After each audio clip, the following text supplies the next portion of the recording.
Welcome to 5 బెజవాడలో బీసీల focus ఇన్నేళ్లు రాజకీయంగా చక్రం తిప్పిన కమ్మవారికి షాక్ ఇస్తున్నారు బీసీలు. ప్రస్తుతం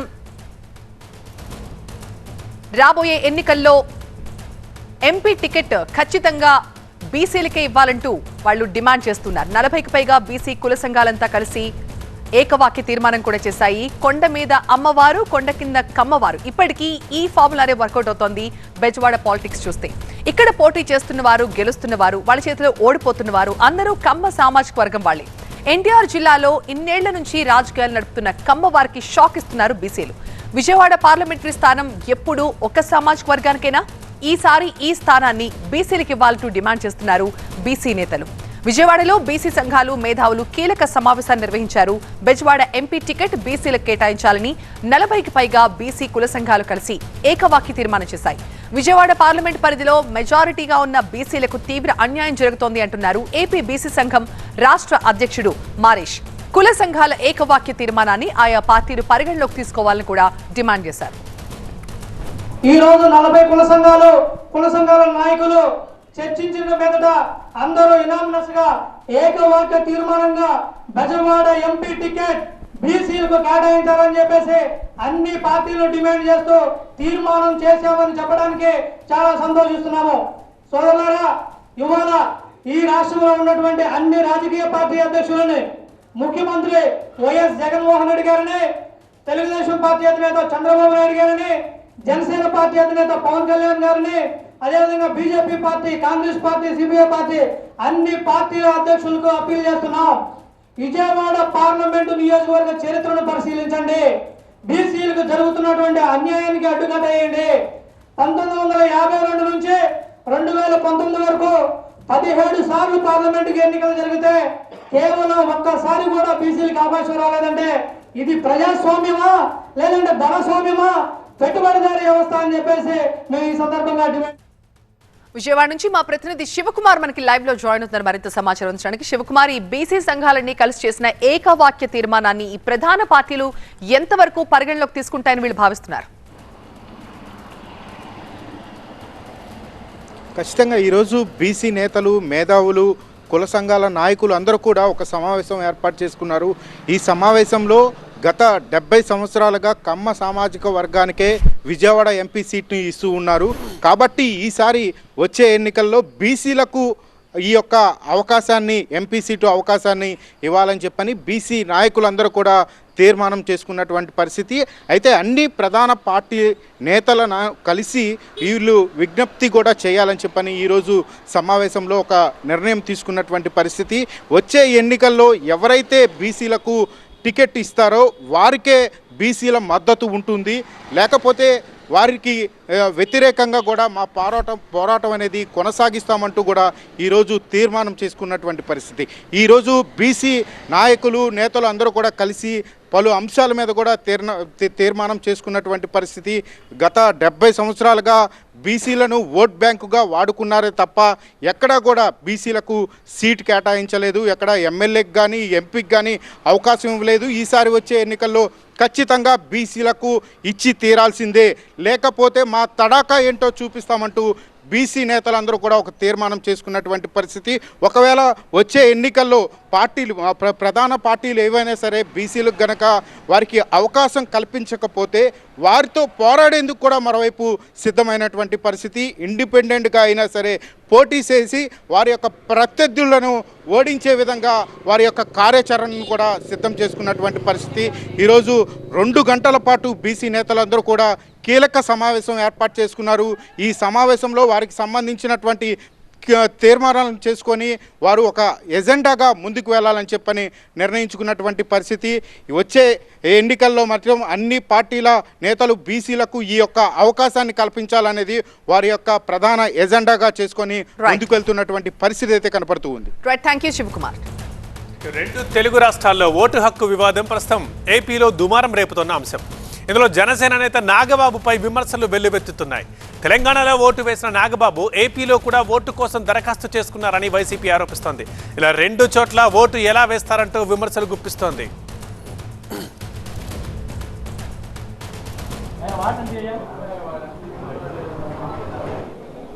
తెలంగాణ ఎలక్షన్స్లో అసెంబ్లీ ఎలక్షన్ నా ఓటు వేయాలి. నేను కానీ నా భార్య కానీ నా కొడుకు కానీ వేయాలి. ఎందుకు వేయలేదంటే ఒకే వైపు అక్కడ ఇక్కడ వేసి ఎలక్షన్ స్పిరిట్ని పాడు చేసే ఉద్దేశం మాకు లేదు. నా ఓటు హైదరాబాద్లో ఉన్న నా ఓటుని నేను క్యాన్సిల్ చేసుకున్నాను. దానికి తగినటువంటి ప్రూఫ్స్ కూడా ఉన్నాయి, ఎక్నాలజ్మెంట్ వచ్చింది. అది కావాలంటే ఎవరైనా షేర్ చేసుకోవచ్చు. ఈసారి మా జనసేన అలయన్స్ ప్రభుత్వానికి వేయడానికి చాలా సంతోషంగా నేను ట్రాన్స్ఫర్ చేసుకున్నాను. మా కరెస్పాండెంట్ మురళి నెల్లూరు నుంచి మరింత సమాచారం అందిస్తారు. మురళి, ఇప్పుడు నాగబాబు స్పందన తర్వాత వైసీపీ ఏమి అంటోంది? అంటే ఇక్కడ నాగబాబు ఓటు అంశానికంటే ముందే కూడా మనం తెలంగాణ ఎన్నికలైన తర్వాత తెలంగాణలో ఓటు హక్కు వినియోగించుకున్నటువంటి వారు మళ్ళీ తిరిగి ఏపీలో ఓటు వేసే అవకాశం లేకుండా చూడాలని కేంద్ర ఎన్నికల సంఘానికి వైసీపీ నేతలందరూ కూడా ఫిర్యాదు చేశారు. ఎవరైతే అక్కడ టీడీపీకి అనుకూలంగా ఉన్నటువంటి వారందరూ కూడా హైదరాబాద్లో ఉంటూ ఉన్నారు, వాళ్ళందరూ అక్కడ ఓటు వేసి మళ్ళీ కూడా ఇక్కడ ఓటు వేస్తే ఆ ఓటు మళ్ళీ టీడీపీకి అనుకూలంగా మారేటువంటి అవకాశం ఉందన్నటువంటి అనుమానంతో ఆ ఫిర్యాదులు అనేటివి ఇప్పటికే చేసినటువంటి పరిస్థితి. అలాగే నాగబాబు హైదరాబాద్లో ఉంటున్నారు. ఆయన ఇటీవల తెలంగాణ ఎన్నికల్లో ఓటు హక్కు వినియోగించుకున్నారు. మళ్ళీ ఇక్కడ ఓటు కొత్తగా తమ కుటుంబానికి ఓటు హక్కు కల్పించాలని ఆయన ఇప్పటికే ఓటు కోసం నమోదు చేసుకున్నారు. దానికి సంబంధించినటువంటి ఇంకా కన్క్లూజన్ అయితే ఇంకా రాలేదు. అక్కడ దానికి సంబంధించినటువంటి ఆధారాలు కావచ్చు, ఆయన చెప్పినటువంటి విధంగా ఇంకా ఎలాంటి అధికారుల నుంచి స్పందన అయితే ఇంకా పూర్తి స్థాయిలో రాలేదు. దానికి ప్రతికూలత ఉన్నట్టు ఆయన చెబుతున్నారు. అయితే ఈ నేపథ్యంలోనే అంబటి రాంబాబు చేసినటువంటి వ్యాఖ్యలు కావచ్చు, వైసీపీలో కొందరు నేతలు కూడా అక్కడ ఓటు వేసి మళ్ళీ ఇక్కడ ఏపీలో ఓటు హక్కు కోసం ఎలా అప్పీల్ చేసుకుంటారంటూ కూడా అనేక ఫిర్యాదులు అందుతూ ఉన్నాయి. సో దీంతోపాటు ఇవాళ నెల్లూరులో జరుగుతున్నటువంటి ఈ సమావేశం సందర్భంగా మీడియా అడిగినటువంటి సందర్భంగా నాగబాబు స్పందించారు. సో నేను తెలంగాణలో ఎక్కడా కూడా ఓటు వేయలేదు, నాకు ఓటు అక్కడ ఉంది, కానీ నేను గత ఎన్నికల్లో ఓటు వేయలేదు. నేను ఇక్కడ మంగళగిరిలో ఉంటున్నాను కాబట్టి నాతో పాటు నా కుటుంబ సభ్యులందరికీ కూడా ఇక్కడ ఓటు కోసం నేను అప్పీల్ చేసుకున్నాను. అయితే ఇక్కడ ఉన్నటువంటి అధికారులు కావాలనే దాన్ని ఇబ్బంది పెట్టే ప్రయత్నం చేస్తున్నారు. అక్కడ క్యాన్సిల్ చేసుకున్నటువంటి ఆధారాలు కావచ్చు, ఇక్కడ నేను ఉంటున్నటువంటి దానికి సంబంధించినటువంటి అన్ని ప్రూఫ్స్ కూడా అందజేశాను. సో ఇవన్నీ కూడా పరిశీలించి తనకు ఓటు కల్పించాలని ఆయన చెప్తున్నారు. అలాగే నేను ఇక్కడ పోటీ చేయాలన్నటువంటి ఆలోచన లేదు, ఎంపీగా కానీ ఎమ్మెల్యేగా కానీ పోటీ చేసేటువంటి ఆలోచన లేదు. నేను అక్కడి నుంచి అడ్రస్ మార్చుకున్నప్పుడు నాకు ఇక్కడ ఓటు వేసేటువంటి హక్కు నాకు కావాలని మాత్రమే అడుగుతున్నానని ఆయన ఇవాళ నెల్లూరులో మీడియాతో మాట్లాడుతూ చెప్పారు. అయితే దీనికి సంబంధించి ఇంకా వైసీపీ నేతల నుంచి ఇక్కడైతే నెల్లూరు జిల్లాలో ఎలాంటి స్పందన లేదు. సో అక్కడ ఓటు వేసి ఉంటే ఇక్కడ ఓటు ఎలా మళ్ళీ వేయాలని ఆయన ప్రయత్నిస్తారనేది మాత్రం వైసీపీ నేతల నుంచి అందుతున్నటువంటి అభ్యంతరం. దీంతో పాటు దానికి ముందు నుంచి కూడా అందరూ కూడా ఎవరైనా తెలంగాణలో ఓటు వేస్తే ఇక్కడ ఓటు వేయకూడదు అనేది వైసీపీ నుంచి వస్తున్నటువంటి అభ్యంతరం. రైట్ మురళి. ఇక ఏపీలో ఎన్నికలు ముంచుకొస్తున్నాయి. ఈసారి ముందుగానే ఎన్నికలు వచ్చే అవకాశం ఉందని ఇప్పటికే పార్టీ నేతలకు ముఖ్యమంత్రి జగన్ హింట్ ఇచ్చారు. అటు చంద్రబాబు కూడా ఎన్నికలకి సిద్ధమవుతున్నారు. మరోవైపు ఎన్నికల సంఘం కసరత్తు షురూ చేసింది. ఇందులో భాగంగా ఏపీలో పర్యటించనుంది కేంద్ర ఎన్నికల సంఘం. ఎన్నికల ఏర్పాట్లు, ఓటర్ల జాబితాలు, పోలింగ్ స్టేషన్లు, సిబ్బంది వంటి అంశాలపై చర్చించేందుకు కేంద్ర ఎన్నికల సంఘం ప్రతినిధులు ఏపీకి రానున్నారు. 2 రోజుల పాటు అధికారులతో ఆయా అంశాలపై చర్చిస్తారు. ఈ నెల 21వ తేదీ సాయంత్రం విజయవాడకు చేరుకోనుంది కేంద్ర ఎన్నికల బృందం. ఈ నెల 22వ తేదీన 26 జిల్లాల కలెక్టర్లు, ఎస్పీలు, ఇతర ముఖ్య అధికారులతో సమావేశం కానున్నారు. ఆయా జిల్లాల వారీగా ఓటర్ల జాబితాలు, ఎన్నికలకు సంబంధించిన ఏర్పాట్లు, సున్నితమైన ప్రాంతాలు, ఇలా అన్ని విషయాలపై అధికారుల నుండి సమాచారం తీసుకోనున్నారు. మొదటి రోజు అన్ని జిల్లాలకు సంబంధించిన సమీక్షలు పూర్తి కాకుంటే ఈ నెల 23వ తేదీ కూడా మిగిలిన జిల్లాల కలెక్టర్లు, ఎస్పీలతో సమావేశం కానున్నారు. ఇక జిల్లాల అధికారులతో సమావేశం ముగిసిన తర్వాత ఈ నెల 23వ తేదీ మధ్యాహ్నం సచివాలయంలో ఎన్నికలకు సంబంధించిన శాఖల అధికారులతో సమావేశమవుతారు. 2 రోజుల పర్యటనలో ఎన్నికల నిర్వహణకు సంబంధించి తీసుకోవాల్సిన ఏర్పాట్లపై అధికారులకు దిశానిర్దేశం చేయనున్నారు. ఇదే సమావేశంలో ఓటర్ జాబితా పైన అధికారులకు పలు సూచనలు చేసే అవకాశం ఉంది. కేంద్ర ఎన్నికల సంఘం ప్రతినిధులు రాష్ట్రానికి వస్తుండటంతో రాష్ట్ర ఎన్నికల అధికారులు కూడా అన్ని వివరాలు సిద్ధం చేస్తున్నారు. మొత్తంగా ఈసీ పర్యటనతో ఎన్నికల ప్రక్రియకు మొదటి అడుగు పడనుంది. ఇక ఎలక్షన్ హీట్ మొదలు కానుందా? పూర్తి వివరాలు అందించడానికి మా ప్రతినిధి ఎంపీ రావు లైవ్ లో సిద్ధంగా ఉన్నారు. ఎంపీ రావు, ఇప్పటికే డబుల్ ఓట్లు, నకిలీ ఓట్లు అని పార్టీలు ఫిర్యాదులు చేస్తున్నాయి, కంప్లైంట్ చేస్తున్నాయి. ఈ నేపథ్యంలోనే ఈసీ ఇప్పుడు సమావేశాలు నిర్వహించబోతుంది జిల్లా కలెక్టర్లకు సంబంధించి. సో వాళ్ళకి ఎలాంటి సూచనలు ఇవ్వబోతున్నారు అనుకోవచ్చు? అంటే ఈ నెల 21వ తేదీ సాయంత్రానికి కేంద్ర ఎన్నికల సంఘం ప్రతినిధులు రాష్ట్రానికి వస్తున్నారు. 22, 23 ఈ 2 రోజుల్లో కూడా మొత్తం అన్ని జిల్లాల ముఖ్య అధికారులతోటి జిల్లా కలెక్టర్లు ఎస్పీలతోటి సమావేశమవుతున్నారు. 26 జిల్లాల కలెక్టర్లు ఎస్పీలతో సమావేశమైన తర్వాత 2వ రోజు 23వ తేదీ మధ్యాహ్నం సచివాలయంలో రాష్ట్ర స్థాయి అధికారులతో సమావేశం అవుతారు. ప్రధానంగా ఇది రాష్ట్ర సార్వత్రిక ఎన్నికలకు సంబంధించి ఇది మొదటి అడుగుగా మనం చెప్పుకోవాలి. ఎందుకంటే జూన్ 10వ తేదీలోపు ఎన్నికల ప్రక్రియ ముగించాలి. గతంలో 2019లో ఏప్రిల్ 11వ తేదీన ఎన్నికలు జరిగాయి కాబట్టి అందులోనూ 2 రోజుల క్రితం సీఎం జగన్మోహన్ రెడ్డి ఒక 20 రోజుల ముందే నోటిఫికేషన్ వస్తుందని చెప్పారు. కాబట్టి ఇప్పుడు సిఈసి టీం రాష్ట్రానికి రావడం అనేది ఇప్పుడు చర్చగా ప్రాధాన్యతాంశంగా మారినటువంటి పరిస్థితి. ఎందుకంటే సిఈసి టీం కలెక్టర్లు ఎస్పీలతో ఎన్నికలకు సంబంధించినటువంటి ఏర్పాట్లు, అసలు జిల్లాల వారీగా మొత్తం ఓటర్లు ఎంతమంది ఉన్నారు, ఎన్ని పోలింగ్ స్టేషన్లు అవసరం అవుతాయి, అక్కడ సిబ్బంది ఎంతమంది అవైలబిలిటీగా ఉన్నారు, అలాగే సమస్యాత్మక ప్రాంతాలు ఎన్ని ఉన్నాయి, ఇటువంటి అంశాల మీద మొత్తం జిల్లా కలెక్టర్లు ఎస్పీలతోటి ప్రధానంగా చర్చించనున్నారు. దాన్ని బేస్ చేసుకున్న తర్వాత అప్పుడు పోలింగ్ ఎన్ని రోజులు జరపాల్సి ఉంటుంది అనే దాన్ని ఒక నిర్ణయానికి తీసుకోవడంలో భాగంగా ముందుగా కలెక్టర్లు ఎస్పీలతో పూర్తి స్థాయి జిల్లాలకు సంబంధించినటువంటి సమాచారం అంతా కూడా తీసుకొని ఉన్నారు. ఇది చాలా కీలకమైనటువంటి సమావేశము.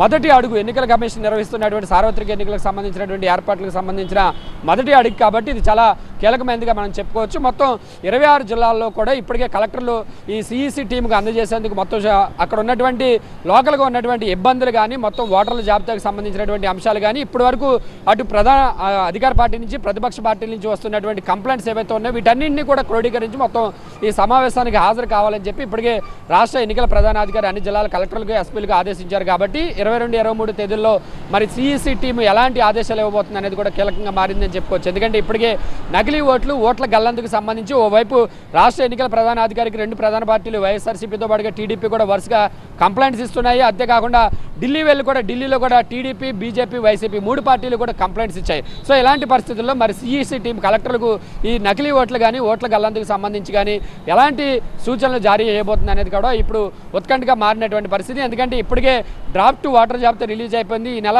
26వ తేదీ వరకు కూడా ఈ ఓటర్ల జాబితా మీద వచ్చినటువంటి అభ్యంతరాల పరిశీలన కూడా జరుగుతుంది. ఈ జనవరి 5వ తేదీన ఫైనల్ ఓటర్ జాబితా, ఫైనల్ ఎస్ఎస్ఆర్ రిలీజ్ చేసేందుకు కూడా రాష్ట్ర ఎన్నికల సంఘం అధికారులు ముందుకు వెళ్తున్నటువంటి సమయంలో సిఈసి టీం వస్తుంది. అయినప్పటికీ కూడా ఈ ఓట్ల పంచాయతీ ఇంకా కొనసాగుతూనే ఉంది. కాబట్టి ఈ ఓట్ల పంచాయతీకి సంబంధించి సిఈసి టీం ఎలాంటి ఆదేశాలు జారీ చేస్తుంది అనేది కూడా కీలకంగా మారినటువంటి పరిస్థితి. సో ఓవైపు సిఈసి టీం రాష్ట్రానికి వస్తుంది, మరోవైపు ముఖ్యమంత్రి జగన్మోహన్ రెడ్డి నిన్న కాక మనం చేసినటువంటి వ్యాఖ్యలు కూడా రాష్ట్రంలో పొలిటికల్ హీట్ పెంచేశాయని చెప్పుకోవచ్చు. ఒకవైపు ఎన్నికలకు ఏర్పాట్లు ప్రారంభమవుతున్నాయి, మరోవైపు రాజకీయ వేడి కూడా ప్రారంభమైపోయింది. ముందస్తుగా ఎన్నికలు వస్తాయని చెప్పి స్వయంగా సీఎం ప్రకటన చేయడంతో అటు పొలిటికల్ గాను హీట్ పెరిగిపోయింది. సిఈసి టీం వస్తూ ఉండడంతో ఎన్నికల ఏర్పాట్లు కూడా ప్రారంభమవుతున్నాయి. కాబట్టి నెక్స్ట్ వీక్ నుంచి అంతా కూడా రాష్ట్రంలో ఆంధ్రప్రదేశ్లో 2024 ఎన్నికలకు సంబంధించి హీట్ పెరిగిపోయేటటువంటి అవకాశాలు కూడా కనిపిస్తుంది. Right MP Rao, thank you. ఇది కూడా ఎన్నికలకు సంబంధించిన వార్త. సింగరేణి గుర్తింపు సంఘం ఎన్నికల ప్రచారం పీక్స్ కి చేరిన టైంలో మరో ట్విస్ట్ తెరపైకి వచ్చింది. ఎన్నికలను వాయిదా వేయాలని కోరుతూ తెలంగాణ ఇంధన శాఖ హైకోర్టులో పిటిషన్ దాఖలు చేయడం హాట్ టాపిక్ గా మారింది. ఇప్పటికే అసెంబ్లీ ఎన్నికల కారణంగా ఎన్నికలు వాయిదా పడ్డాయి. సవరించిన షెడ్యూల్ ప్రకారం ఈ నెల 27న పోలింగ్ జరగాల్సింది. దీంతో గెలుపే లక్ష్యంగా అన్ని కార్మిక సంఘాలు ప్రచారాన్ని ముమ్మరం చేశాయి. కార్యక్షేత్రంలోకి దిగి తమ బలాన్ని నిరూపించుకునేందుకు వ్యూహాలు కూడా రచిస్తున్నాయి. ఇలా ప్రచారం పీక్స్ కి చేరిన టైంలో గుర్తింపు సంఘం ఎన్నికలు వాయిదా వేయాలని హైకోర్టుని ఆశ్రయించింది తెలంగాణ ఇంధన శాఖ. రాష్ట్రంలో ప్రభుత్వం మారిన నేపథ్యంలో ఎన్నికల నిర్వహణకి సిద్ధం కావడానికి మరికొంత సమయం కావాలని కోరింది. ఈ పిటిషన్ ని విచారణకు స్వీకరించిన హైకోర్టు విచారణని రేపటికి వాయిదా వేసింది. పిటిషన్ నేపథ్యంలో సింగరేణి గుర్తింపు సంఘం ఎన్నికలపై గందరగోళం నెలకొంది. ఓవైపు ప్రచారంలో దూసుకెళ్తున్న 2 సంఘాల నేతలు ఇంధన శాఖ పిటిషన్ వెనుక మీరంటే మీరున్నారంటూ పరస్పరం విమర్శలు గుప్పించుకుంటున్నారు. అయితే ఏదో ఒక కారణంతో వాయిదా పడుతున్న సింగరేణి ఎన్నికలపై హైకోర్టు ఎలాంటి తీర్పు ఇస్తుందని ఉత్కంఠ నెలకొంది. ఇప్పుడు మరింత సమాచారం మా ప్రతినిధి సంపత్ అందిస్తారు. సంపత్, అంటే ఇప్పటికే సింగరేణి ఎన్నికలు 3 సార్లు వాయిదా పడ్డాయి. మళ్ళీ 4వసారి ఒకవేళ ఎన్నికలు ఉంటాయా లేదా రేపు మాత్రం తెలిసే అవకాశం కనబడుతుంది. ఇప్పటికీ ఇంధన శాఖ 2 రోజుల క్రితం హైకోర్టును పిటిషన్ వేసింది. రేపు హైకోర్టులో పిటిషన్ పైన విచారణ కొనసాగుతుంది. ఎందుకంటే ఈ నెల 27వ తేదీన ఎన్నికలు దానికి సంబంధించిన అన్ని కార్మిక సంఘాలు ప్రచారాన్ని కూడా ముమ్మరం చేసి ఇప్పటికే ఓటర్ లిస్టును ప్రకటించారు, గుర్తులను కూడా కేటాయించారు.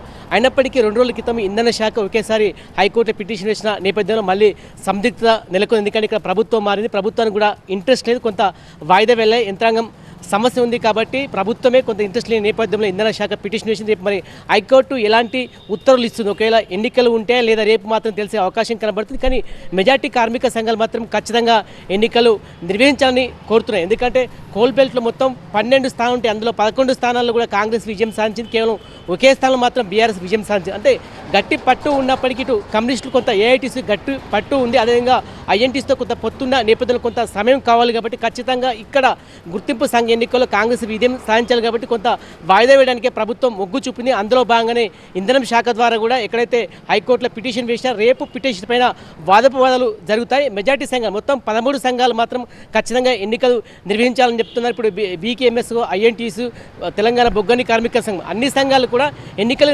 నిర్వహించాలని కోరుతున్నాయి. కానీ రేపు హైకోర్టులో ఇంధన శాఖ ఎందుకంటే ముఖ్యంగా ప్రభుత్వానికి ఇంట్రెస్ట్ లేదు ఎన్నికలు నిర్వహించాలి కాబట్టి మరోసారి వాయిదా పడతాయా వాయిదా పడా ఈ అంశం తేలాలంటే రేపు హైకోర్టులో విచారణ సాగుతుంది. దాదాపు అన్ని మెజార్టీ సంఘాలు మాత్రం ఎన్నికలు నిర్వహించాలి. ఎందుకంటే ప్రచారాన్ని ముమ్మరం చేశారు, బొగ్గు గనులకు కూడా వెళ్ళారు, ప్రచారాన్ని ముమ్మరం చేస్తూ తమను గెలిపించడానికి కోరినప్పటికీ మళ్ళీ అందరి దృష్టి కూడా ఇప్పుడు హైకోర్టు పైన పడింది. హైకోర్టు సంబంధించి రేపు ఎలాంటి తీర్పిస్తుందో వేచి చూసే పరిస్థితి కనబడుతుంది. Right, thank you Sampath. రైట్గా 585 లో మరొక ఎక్స్క్లూజివ్ వార్త. తెలంగాణలో అవిశ్వాస రాజకీయాలు వేడి పుట్టిస్తున్నాయి. అసెంబ్లీ ఎన్నికల ఫలితాలు వచ్చిన 2 వారాల్లోనే బీఆర్ఎస్ చైర్మన్లను గద్దె దింపేందుకు పావులు కదుపుతున్నారు. మంచిర్యాలలో ఏకంగా క్యాంప్ రాజకీయాలే షురూ అయిపోయాయి. తెలంగాణలో ప్రభుత్వం మారడంతో బీఆర్ఎస్ ని వీడిన 18 మంది కౌన్సిలర్లు కాంగ్రెస్ లో చేరారు. మొత్తం 27 మంది కౌన్సిలర్లు క్యాంప్ కు తరలిపోయారు. మంచిర్యాల నుండి నారాయణ ఖేడ్లోని ఫామ్ హౌస్ కు వెళ్లిపోవడం హాట్ టాపిక్ గా మారింది. మున్సిపల్ చైర్మన్ పెంట రాజయ్యపై అవిశ్వాసానికి 2 రోజుల క్రితం నోటీసులు ఇచ్చారు కౌన్సిలర్లు. మున్సిపల్ చైర్మన్, వైస్ చైర్మన్ రాజీనామా చేసే ఆలోచనలో ఉన్నట్టుగా తెలుస్తోంది. అయితే కాంగ్రెస్ కౌన్సిలర్ రావుల ఉప్పలయ్య చైర్మన్ పదవిని ఆశిస్తున్నారు. మరింత సమాచారం మా ప్రతినిధి నరేష్ లైవ్ లో అందించడానికి సిద్ధంగా ఉన్నారు. నరేష్, ప్రస్తుతం ఈ క్యాంప్ రాజకీయాలు ఎలా ఉన్నాయి? కొంతమంది చైర్మన్ పదవి ఆశిస్తున్నారు, కానీ వారికి కూడా పోటీ ఉండే ఉంటుంది. ఎలా జరుగుతోంది ఇప్పుడు?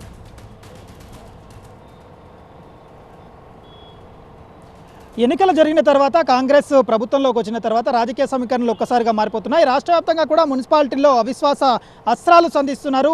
గతంలో బీఆర్ఎస్ నుండి గెలిచిన బీఫామ్తో గెలిచిన కౌన్సిలర్లంతా ప్రభుత్వంలో ఉండేందుకు, అధికారంలో ఉండేందుకు తిరిగి కాంగ్రెస్ గూటికి చేరేందుకు ఇప్పటికే సిద్ధమవుతున్న పరిస్థితి కనిపిస్తుంది. మంచిర్యాలలో ఏకంగా క్యాంప్ పాలిటిక్సే, ఫామ్ హౌస్ పాలిటిక్సే తెర మీదకి వచ్చాయి. రిటర్న్ గిఫ్ట్ పాలిటిక్స్ కూడా కొనసాగుతున్నాయి. మాజీ ఎమ్మెల్యేలకు తాజా ఎమ్మెల్యేలు రిటర్న్ గిఫ్ట్ ఇస్తున్నారు. ఆ మున్సిపాలిటీని హస్తగతం చేసుకునేందుకు ఇప్పటికే పావులు కలుపుతున్నారు. అందులో భాగంగానే మంచిర్యాలకు సంబంధించిన మున్సిపాలిటీని కాంగ్రెస్ హస్తగతం చేసుకున్నట్టుగానే భావించవచ్చు. ఇందులో 36 మున్సిపాలిటీకి సంబంధించిన వార్డులు ఉండగా ఈ వార్డులో 27 కౌన్సిలర్లను కాంగ్రెస్ ఇప్పుడు కైవసం చేసుకుంది. 27 మందిని క్యాంప్ పాలిటిక్స్లో భాగంగా నారాయణఖేడ్లోని ఒక ఫామ్ హౌస్కి తరలించింది. అక్కడ క్యాంప్ రాజకీయాలు కొనసాగుతున్నాయి. 2 రోజుల ముందే బీఆర్ఎస్కు సంబంధించి చైర్మన్గా కొనసాగుతున్న ఉప్పలయ్య మీద ఏదైతే పెంటరాజయ్య మీద అవిశ్వాస తీర్మానానికి రిక్వెస్ట్ చేశారు. దానికి సంబంధించిన ప్రాసెస్ కొనసాగుతుంది. ఈ టైంలోనే క్యాంపుకు తరలిన పరిస్థితి కనిపిస్తుంది. మంచిర్యాలనే కాకుండా లక్షపేటలో కూడా అదే సీన్ కనిపిస్తుంది. ఇక్కడ 15 మంది కౌన్సిలర్లు ఉండగా కాంగ్రెస్కు సంబంధించి 6 ఇప్పుడు కౌన్సిలర్లుగా కొనసాగుతున్నారు. అందులో 2 బీఆర్ఎస్ నుంచి వచ్చి చేరడంతో ఆ సంఖ్య 8కి చేరే అవకాశం ఉంది. మెజార్టీ స్థానాలు కాంగ్రెస్లోకి ఉండడంతో కాంగ్రెస్ అవిశ్వాస తీర్మానాన్ని పెట్టే అవకాశం ఉంది. ఇక్కడ కూడా చైర్మన్, వైస్ చైర్మన్గా కొనసాగుతున్న బీఆర్ఎస్కు సంబంధించిన 2 కూడా పదవిని కోల్పోయే ప్రమాదమే ఉంది. ఇక్కడ నల్మాస్ కాంతయ్య చైర్మన్గా కొనసాగుతున్నారు, పొడేటి శ్రీనివాస్ గౌడ్ వైస్ చైర్మన్ కొనసాగుతున్నారు. ఇద్దరికి కూడా పదవి గండం తప్పేలా లేదు. మరోవైపు నస్పూర్లో మంచిర్యాల నియోజకవర్గానికి సంబంధించిన 3 మున్సిపాలిటీల్లో కూడా అవిశ్వాస అస్త్రాలు కొనసాగుతున్నాయి. క్యాంప్ పాలిటిక్స్తో ఒక్కసారిగా రచ్చ అయితే తారాస్థాయికి చేరిన పరిస్థితి కనిపిస్తుంది. Right, thank you so much Naresh details అందించినందుకు. ఇది వాళ్ళ 585 తాజా సమాచారం కోసం చూస్తూనే ఉండండి టీవీ 9.